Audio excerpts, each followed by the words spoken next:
the gift that is presented to us each and every morning.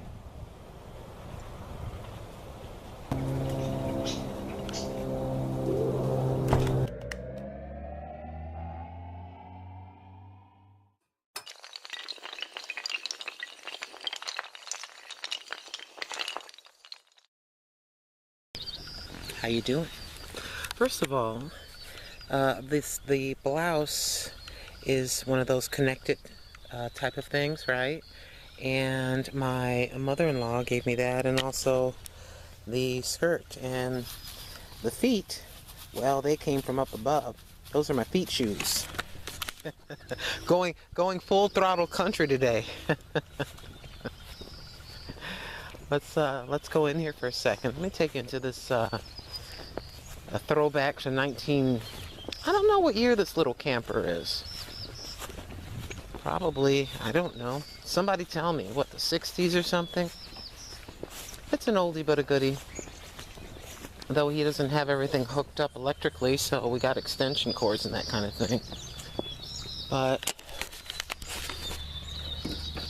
let me turn this around so I can see what you're seeing. Yeah, there's my big, ugly, hammy foot. Get you in here. Hold on. Sorry, that's my computer cord. Yes, I can get the internet in here fairly well.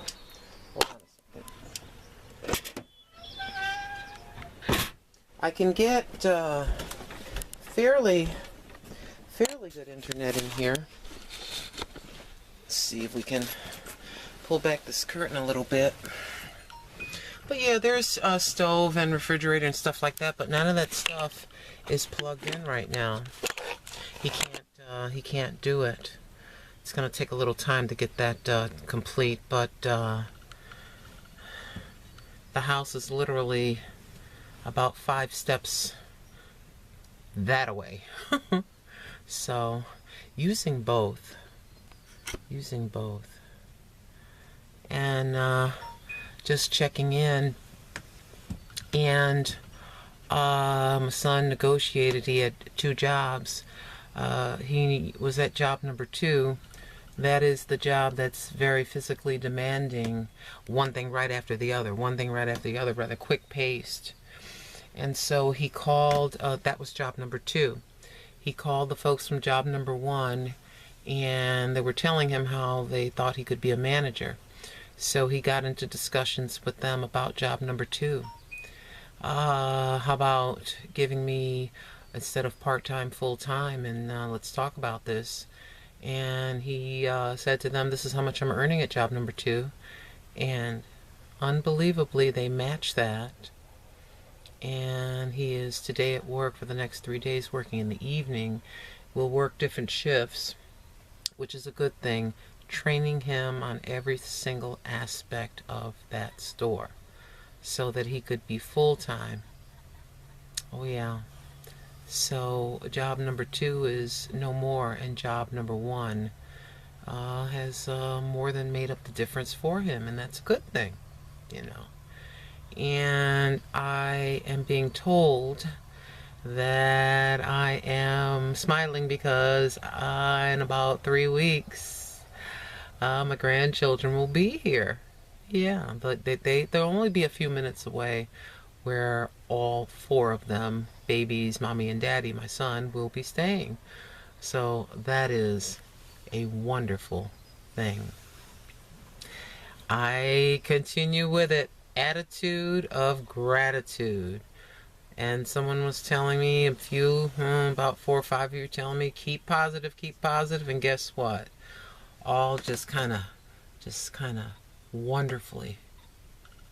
Thank you so very much. Wonderfully coming together. I also would like to thank each and every one of you for viewing my videos. Thank you so very much for your support. And it is because of your support that maybe every 4 months or something, you know, YouTube steps in with a payment. And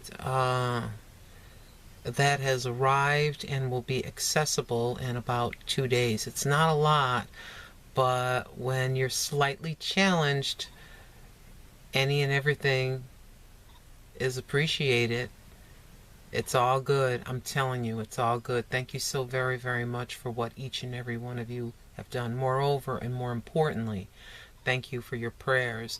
I don't want to be sitting here looking like boohoo, boohooing. I'm not doing that. Y'all know I will not do that. But I just wanted to check in with you.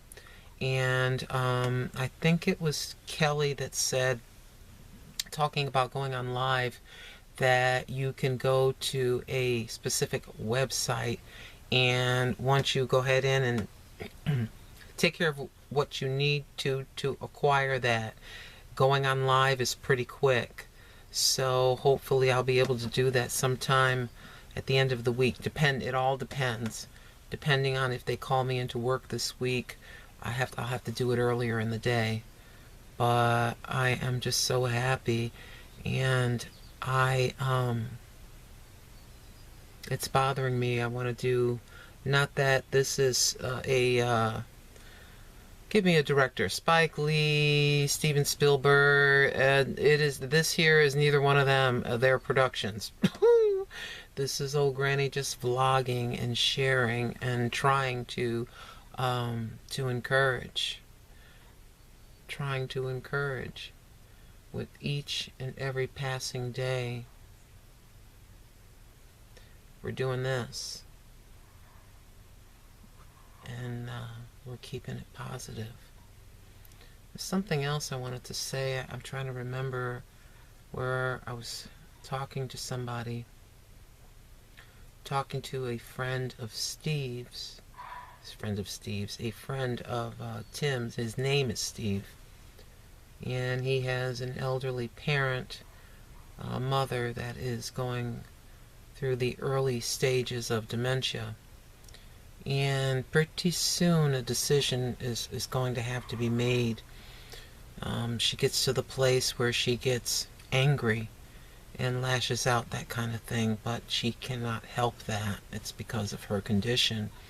And I said, well, brother, I sat and talked to him for a little while. I said, while you have the ability to choose, it's a very difficult thing, but right at this moment you can choose a facility, a good, caring facility where she can be, because pretty soon she's not going to be able to care for herself. I mean, he's going over and caring for her every day and making sure that she's all right.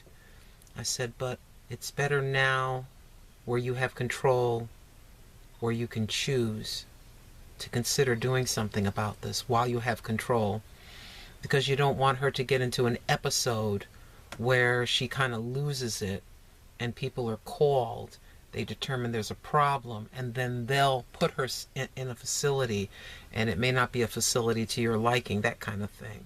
That was on my heart. He was on my heart as Tim was beginning to share. This is Tim's best friend since he was 17 years old, and Tim is 54 years old, so it's been a very long friendship, and every once in a while, if he can get away, he will come here, and they will sit, and they will talk about things. And I think for him, coming here in the peace and quiet gives him an outlet, gives him a chance to think and to be with his very, very best friend. So yeah, I know that there are some of you that are looking at me right now that are dealing with a parent. You're dealing with an elderly parent, and the role reversal,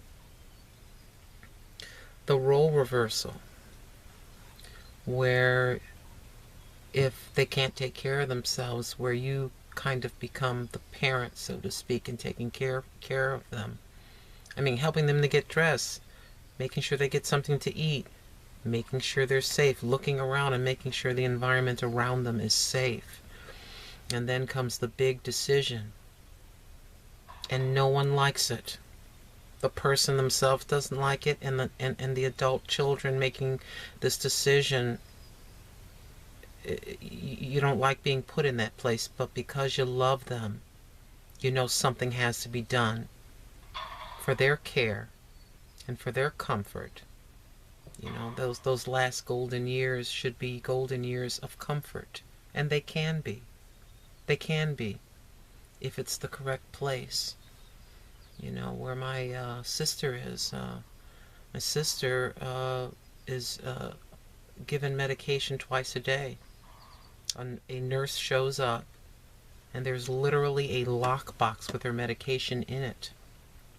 The nurse comes about 8 o'clock in the morning and about 3:30, 4 o'clock in the afternoon and gives my sister her medication. You know, we're all dealing with something. We're all dealing with something. And I know as we get older, and if we're blessed to have our parents, they get older, and some of us have to deal with these very serious issues, and some tender decisions have to be made. Some very tender decisions, let's just say, have to be made for them.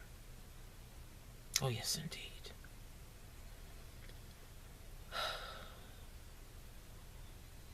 What has it been, 3 or 4 weeks? It's all good. It's all good.